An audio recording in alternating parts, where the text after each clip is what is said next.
ठीक है। First of all good evening all of you. Good evening, sir. Today we start the next topic of fluid mechanics is viscosity. Now viscosity पे आज हम लोग discuss करें।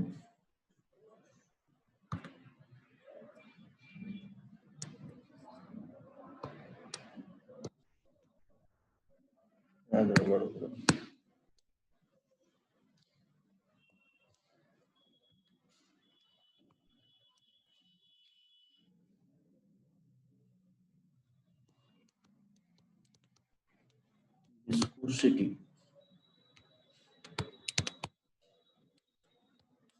है ना। What is the viscosity?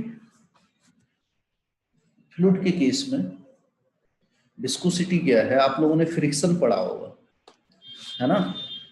कुछ दिन पहले जिसने सर ने पढ़ाया होगा आपको फ्रिक्शन, है ना।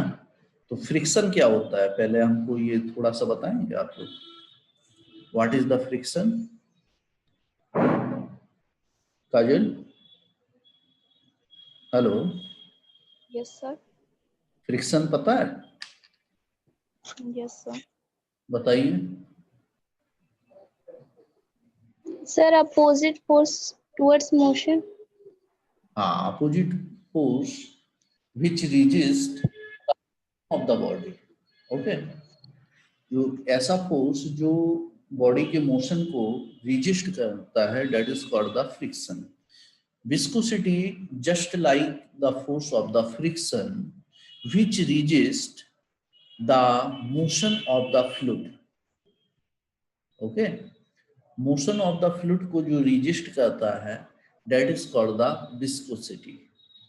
जैसे अगर कभी भी कोई भी फ्लूइड फ्लो कर रहा होगा, यानी कि वाटर ही अगर हम ले लें, तो डिफरेंट लेयर्स के बीच में वो फ्लो करता है, हमेशा याद रखो। और एक लेयर और दूसरी लेयर के बीच में हमेशा याद रखो कि फ्रिक्शन वर्क करता है।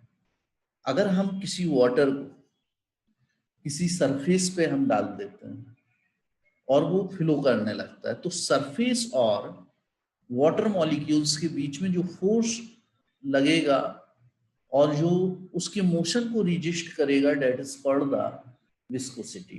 यानी कि viscosity is the force which resist the motion of the fluid. Okay, इसको लिख लीजिए। विस्कोसिटी एक प्रॉपर्टी होती है, the property of liquid by virtue of which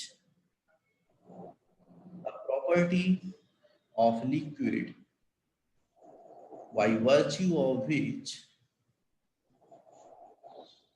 an internal resistance or friction comes into play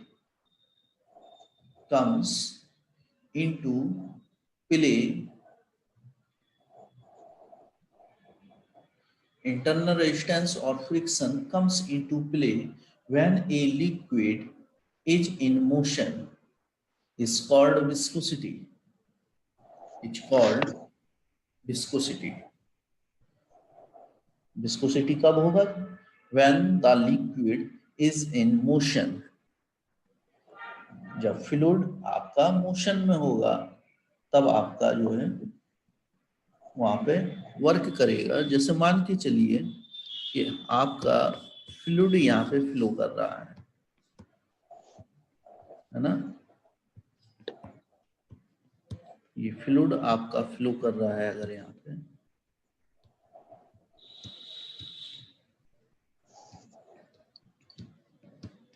ठीक है।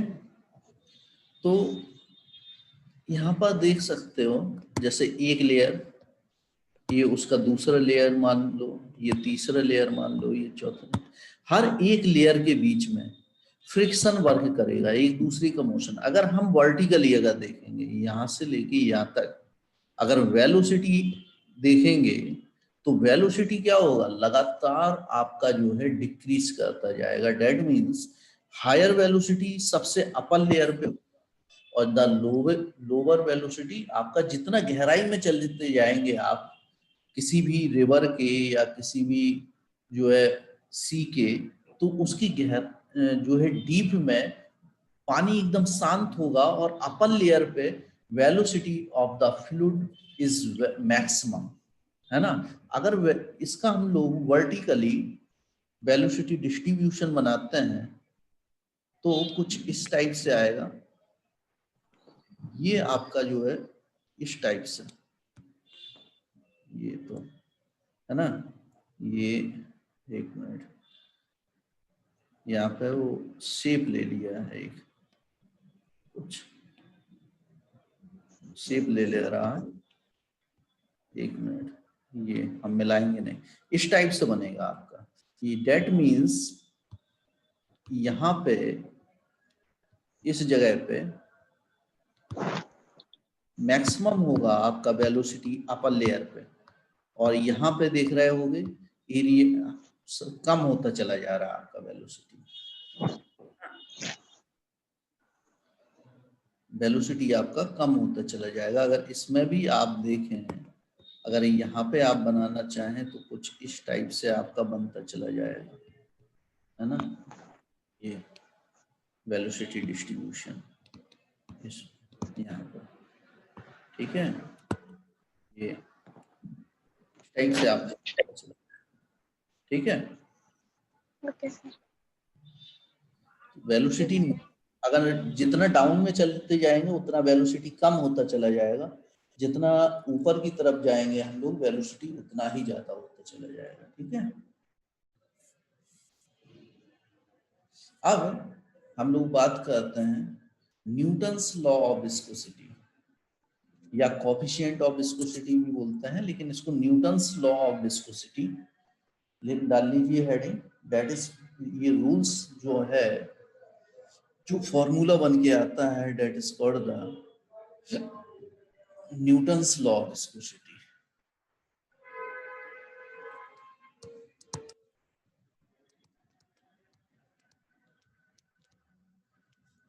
Newton's law of viscosity, Newton's law of viscosity. Newton's law of viscosity क्या है? न्यूटन्स ने हर जगह research अपना कर दिया है। रिसर्च क्या किया है कि लोगों ने जो सर्च किया था उसको जो है इन्होंने उसी पे रिसर्च करके अपना नाम सभी में जोड़ते गए, क्योंकि ये कमेटी हेड हुआ करते थे। तो यहाँ पे जो फोर्स है, यानी कि विस्कस फोर्स, जो फोर्स आपका वर्क करता है, that is called the viscous force, है ना। तो viscous force is directly proportional to the area of the layer, है ना। विस्कस यानी कि viscous force is directly proportional to the area of the layers in contact. जिन contact की layer में वो विस्कस फोर्स वर्क कर रहा है, दो लेयर्स के बीच में, जिनके भी लेयर्स के बीच में कर रहा है, उसका जो है एरिया ऑफ द लेयर, पहला। The second is F is directly proportional to the velocity gradient, that means dv by dx, okay, dv by dx। अब ग्रेडियंट किसको बोलते हैं, एक चीज यहाँ पे समझने वाली बात है, वेलोसिटी ग्रेडियंट। ग्रेडियंट अगर किसी भी फिजिकल क्वांटिटी का हम विथ रिस्पेक्ट टू एक्स, यानी कि डिस्टेंस के रिस्पेक्ट में डिफरेंशिएट करते हैं, तो वो उसका ग्रेडियंट कहलाता है। यानी कि कोई भी फिजिकल क्वांटिटी अगर एक्स के यानी कि डिस्टेंस के रिस्पेक्ट में चेंज हो रही होगी, वो भी वर्टिकली, है ना, अगर चेंज हो रही होगी तो उसको हम लोग क्या बोलते हैं, उसकी ग्रेडियंट बोलते हैं। हमेशा याद रखिए, जैसे हमने अभी आपको बताया था, ये हमने बनाया था आपका velocity diagram, velocity distribution diagram. तो यहाँ पे देख रहे होंगे कि जो वेलोसिटी है वो आपका रिस्पेक्ट टू डिस्टेंस आपका वेरी कर रहा है, और डिस्टेंस हमने कैसा लिया है, परपेंडिकुलर डिस्टेंस लिया है, यानी कि x क्या है, x आपका ये जो वर्टिकल डिस्टेंस है ये है आपका वेलोसिटी है ये। तो velocity change with respect to distance, तो इसको कैसे निकालेंगे हम लोग, डिफरेंशिएशन के टर्म में जब भी हम लिखेंगे तो ये इसका ग्रेडियंट कहलाएगा। ओके, नेक्स्ट थर्ड जो निकाल, इन दोनों को अगर हम जो है, इन्हीं दोनों को थर्ड कैंसिल करो, अगर हम इन दोनों इक्वेशंस को, अगर इक्वेशन 1 मान लो, इसको इक्वेशन 2 मान लो, इन दोनों को अगर हम एक साथ लिखते हैं तो proportional a dv upon dx, okay, dv upon dx, और इक्वल लगाएंगे तो this is comes eta, but it is in negative, eta a dv by dx, है ना, dv by dx। ये नेगेटिव क्यों लगा है, नेगेटिव इसलिए लगा कि आपका जो ग्रेडियंट होता है ये आपका नेगेटिव में आता है, क्योंकि आपका जो वेलोसिटी है विद रिस्पेक्ट टू डिस्टेंस, जो हम देख रहे हैं नीचे की तरफ जो बढ़ रहे हैं, डिस्टेंस तो बढ़ रहा है लेकिन वेलोसिटी क्या हो रहा है आपका उसी के रिस्पेक्ट में डिक्रीज हो रहा है, इसलिए ये माइनस शो करता है कि velocity decrease with respect to distance. Okay, generally अगर हम न्यूमेरिकल्स वगैरह जब भी सॉल्व करेंगे तो हम इसी फॉर्मूले को डायरेक्टली लिखेंगे, f equal to eta a dv by dx। okay, this is the formula।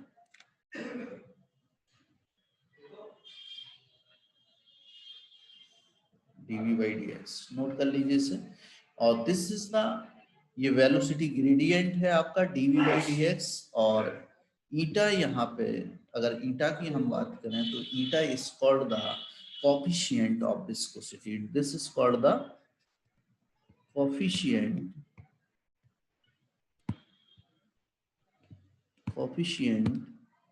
of viscosity, coefficient of viscosity, dv upon dx is called the velocity gradient,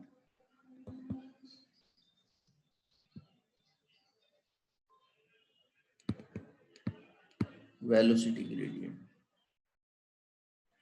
A is the area of the layer in contact, eta that is called the, eta की अगर हम बात करें तो eta क्या है, coefficient of viscosity. What is the unit of, इसका जो CGS यूनिट होता है that is called the CGS unit, CGS unit इसका होता है पॉइज,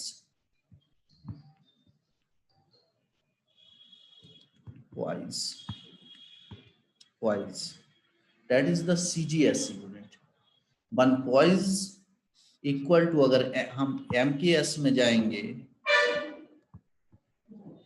तो MKS आपसे जो पूछेगा वो CGS ही पूछेगा, पॉइज पर्टिकुलरली नेम है इसका। तो ये जो है आपका CGS में अगर हम जाएंगे तो ये इसको लिखेंगे 1 पास्कल सेकेंड,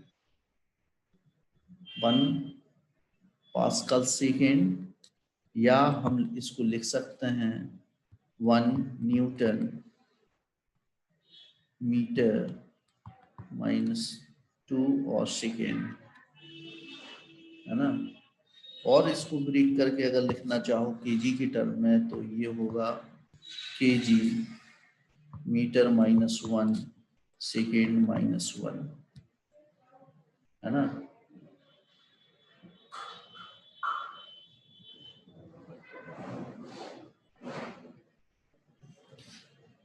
रिलेशन अगर 1 pascal second, 1 pascal second equal to हम देखेंगे तो ये होता है 10 ट्वाइस। ये सब नोट कर लो।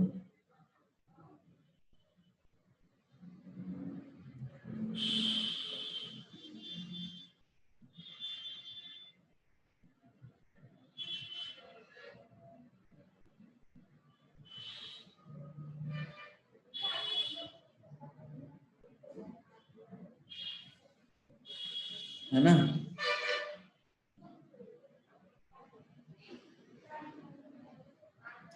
अच्छा, अगर हम बात करें कि viscosity how it is similar to the friction or how it is differ to the friction, there are two questions occurs at this stage: how viscosity is similar to the friction, or how viscosity is differ to the friction. कोई दिमाग में आ रहा है? अगर आपको आ रहा तो बता सकते हो, अदरवाइज मैं समझाऊं आपको।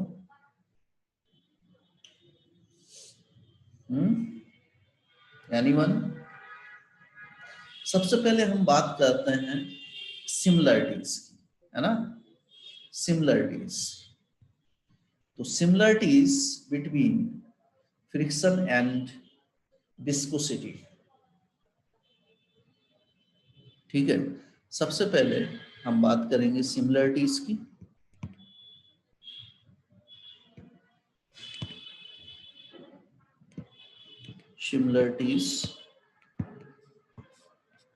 सिमिलरिटीज की अगर हम बात करेंगे फ्रिक्शन और विस्कोसिटी की, है ना? तो पहला है, फर्स्ट इज, दोनों ही अपोजिट मोशन है। दोनों कैसे हैं? अपोज मोशन, मोशन को अपोज करने वाले फोर्स है ना? अपोज मोशन फोर्स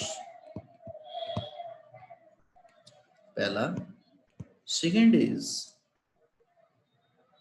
ये दोनों कब लगते हैं? जब रिलेटिव मोशन होता है, यानी come into play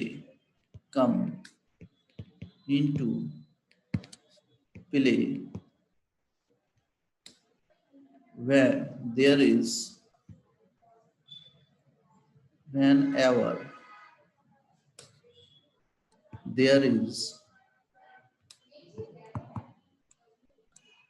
relative motion,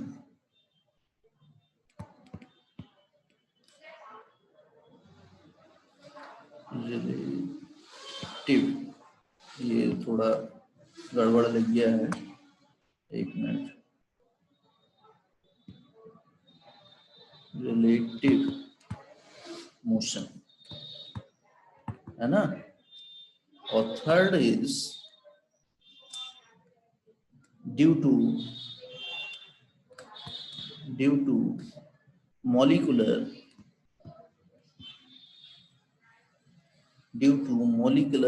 attraction,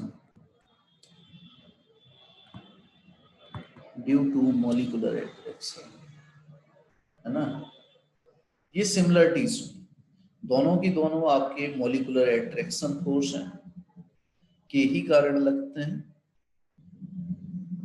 ठीक, अब हम लोग करते हैं डिफरेंस, है ना? यहाँ पे next is difference, friction and velocity के बीच में क्या डिफरेंस है? Friction is independent of the area. Friction क्या है? फ्रिक्शन इज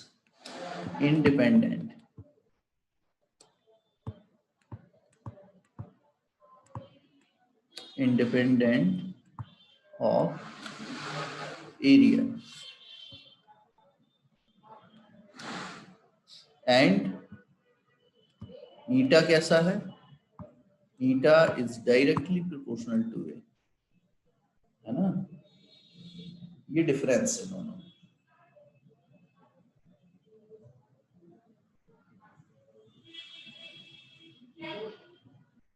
दूसरा डिफरेंस होगा, this is the first difference, note कर लिया आप लोगों ने। The second difference is viscosity of a liquid decreases with temperature, यानी कि क्या है, विस्कोसिटी आपका डिक्रीज होता है with respect to temperature. Temperature अगर बढ़ेगा, टेम्परेचर राइज करेगा तो विस्कोसिटी आपका डिक्रीज होगा, ठीक है। और अगर हम बात करेंगे फ्रिक्शन की, तो friction is independent of temperature, है ना। फ्रिक्शन इंडिपेंडेंट होता है टेम्परेचर से, है ना।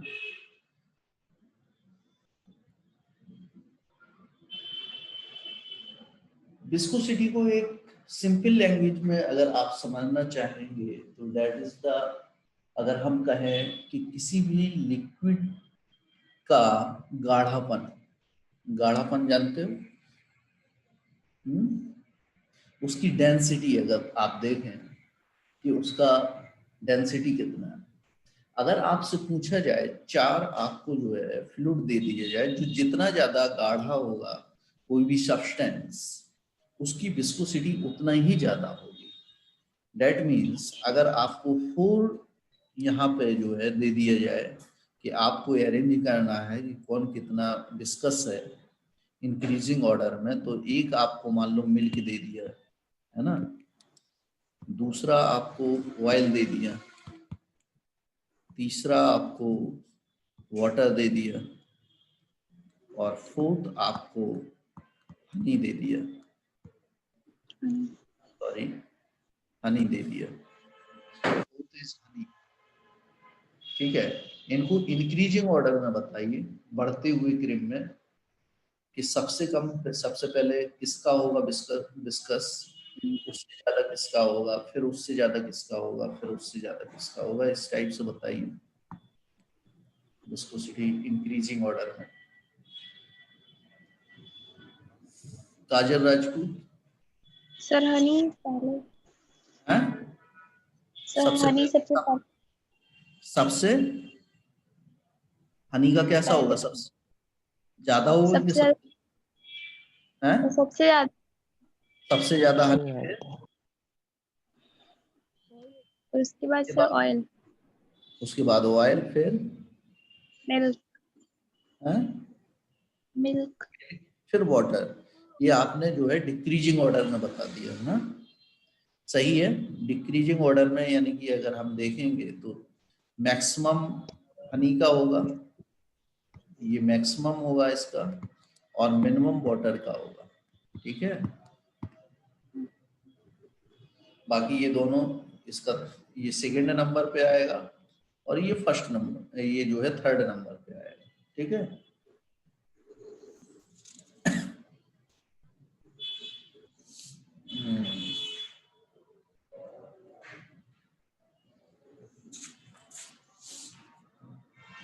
इसके बाद में हम लोग बात करते हैं, ये नोट कर लिया, yes sir, yes sir,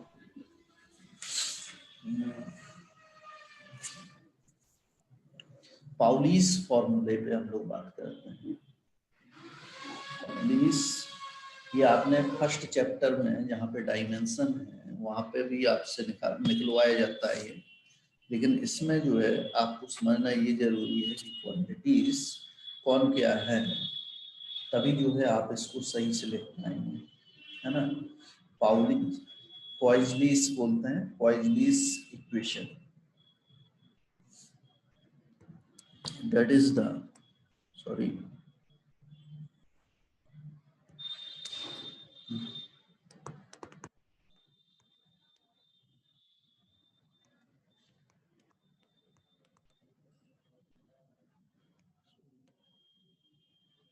पॉइजलीस equation, Poiseuille's equation बोलते हैं,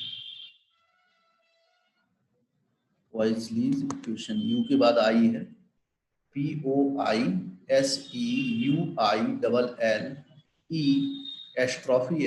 equation, Poiseuille's equation.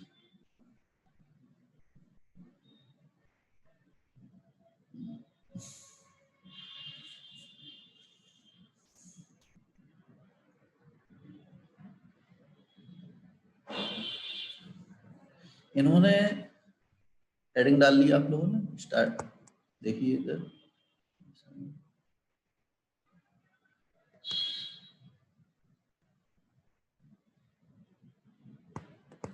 First is, इन्होंने कहा कि volume of the liquid flowing per second, volume of the liquid flowing per second, कहाँ चला गया? Okay.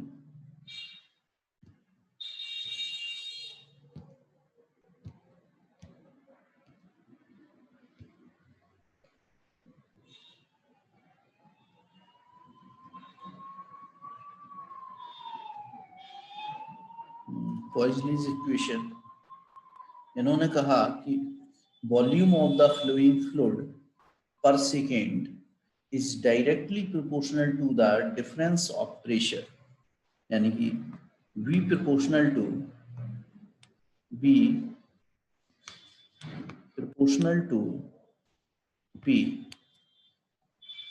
V proportional to P। दूसरा है आपका V proportional to R की पावर 4, यानी कि volume of the liquid flowing per second is directly proportional to the fourth power of the radius of the tube, V proportional to R की power 4। Third is volume of the liquid flowing per second is inversely proportional to the length of the tube, 1/L। और fourth है volume of the flowing fluid पर second is inversely proportional to the coefficient of viscosity। That means अगर इन चारों को हम एक साथ में लिखेंगे तो volume proportional to P R की पावर 4 डिवाइडेड बाई L,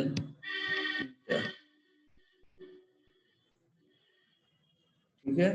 अगर इसको हम इक्वल में लिखेंगे तो K P R की power 4 upon L metre.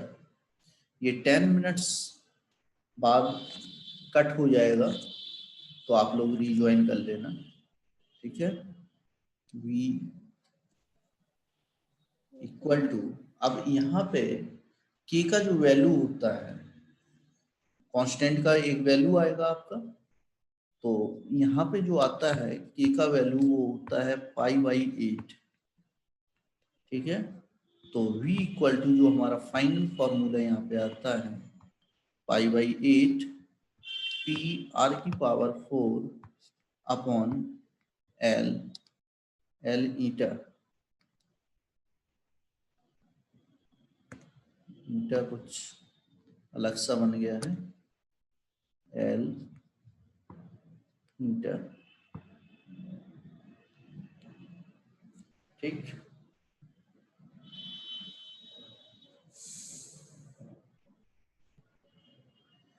This is called the Poiseuille's equation for the flow of liquid through the narrow tube। ये कब एप्लीकेबल है? जब आपका कोई भी फ्लूइड किसी नैरो ट्यूब में फ्लो हो रहा होगा, और ये volume of the liquid flowing out per second from a tube is also known as rate of flow या रेट ऑफ डिस्चार्ज, दोनों बोलते हैं इसको।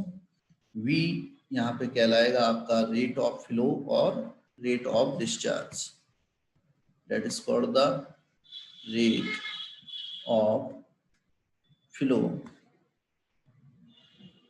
और rate of discharge.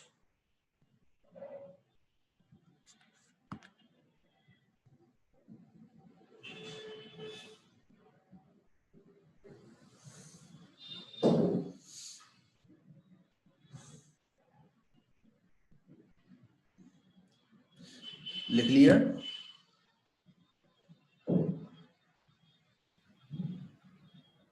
Yes, sir.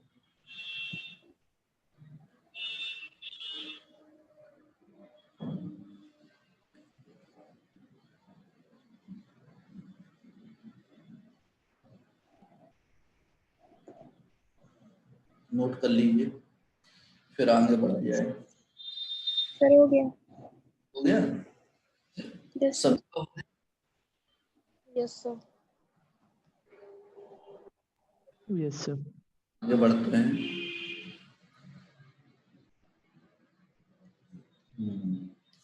Stokes law. Next is Stokes law.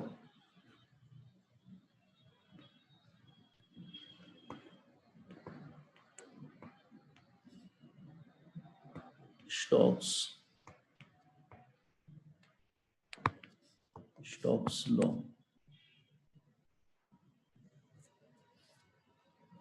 Stokes law क्या कहता है? वैसे तो वैल्यू इसकी F equal to 6 pi eta RV होती है।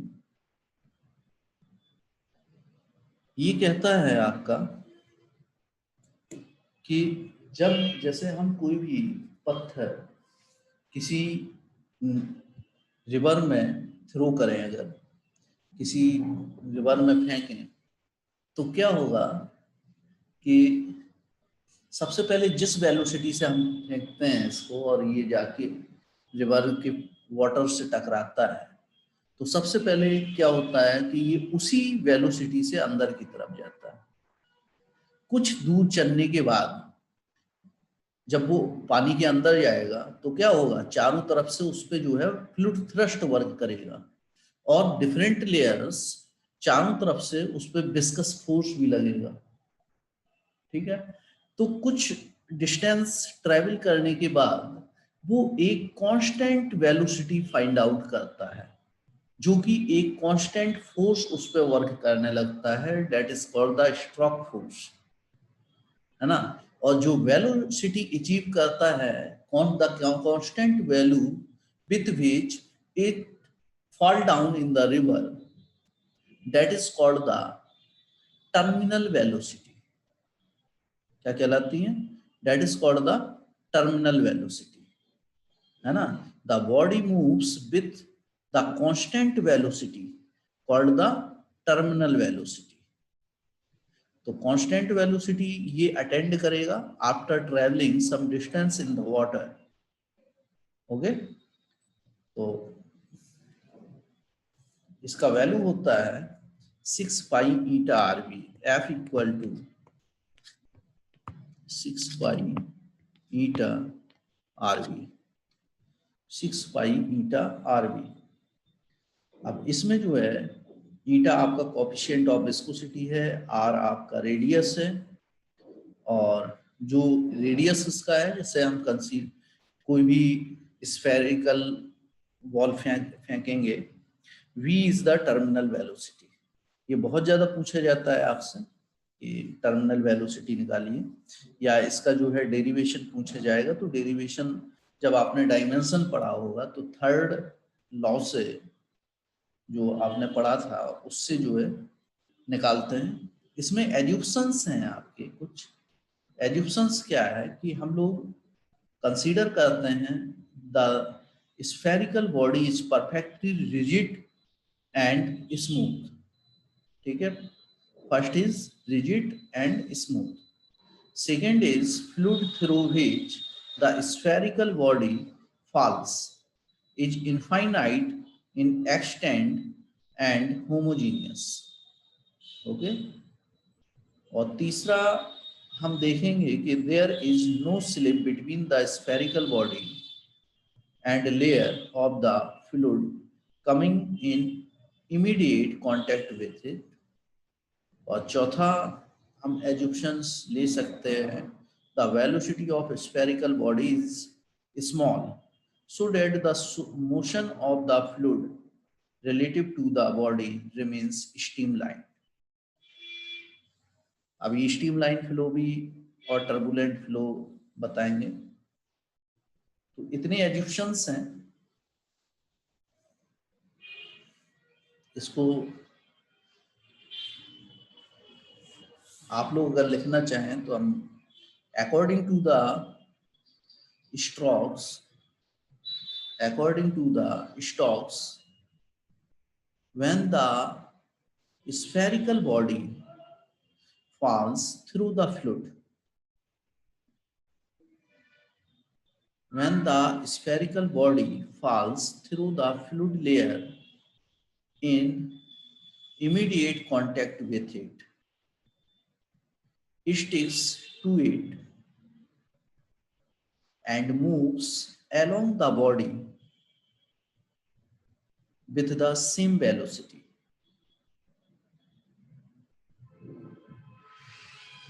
The layer next to it has lesser velocity.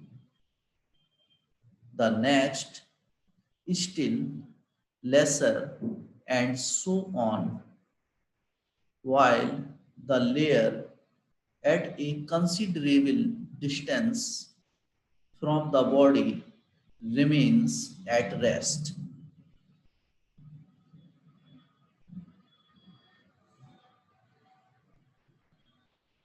As a result of this relative motion, a backward dragging force is set up. That is called the viscous force. Now, which opposes the motion of the body.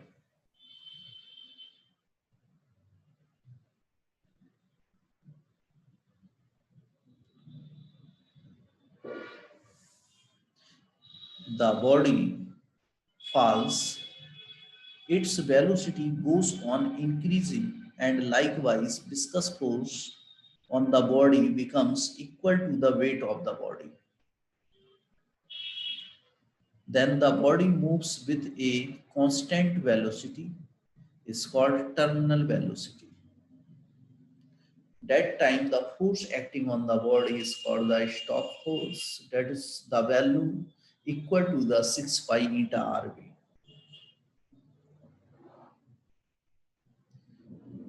Clear है ये? Hello काजल? Yes, sir.